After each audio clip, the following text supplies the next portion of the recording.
तर मंडळी, सध्या माझं सगळ्यात मोठं दुःख सांगू का तुम्हाला? ते म्हणजे माझे हे केस. अगदी हात घातला ना तरीसुद्धा हातात येतात आहे हो. म्हणूनच मी गेल्या वेळी जो प्रयोग केला होता ना, तोच यावेळी करायला घेतलाय. म्हणजेच मी करते बायोटिनचे लाडू.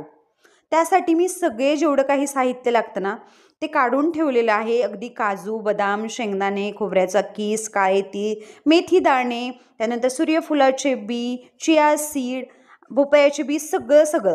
आता या सगळ्यांना काय करायचं, मंद गॅसवरती व्यवस्थित असं भाजून घ्यायचं. सगळे जिन्नस भाजून झाल्यानंतर थोडंसं तूप टाकायचं, त्याच्यामध्ये खजूर टाकायची, ती देखील व्यवस्थित भाजून घ्यायची. मिक्सरच्या भांड्यातून हे सगळं बारीक करून काढायचं. एका मोठ्या परातीमध्ये घ्यायचं, सगळं मिक्स करून घ्यायचं. हाताने व्यवस्थित असं त्याला मिक्स करायचं आणि त्याचे छोटे छोटे लाडू वळून घ्यायचे. आता सुरुवातीला हे लाडू जरा कडवट लागतात, कारण याच्यामध्ये जवस वगैरे असतं, म्हणून नंतर मात्र हे मुरल्यानंतर छान लागतात. हे लाडू केसांसाठी खूप उपयुक्त आहेत. चला मग भेटूया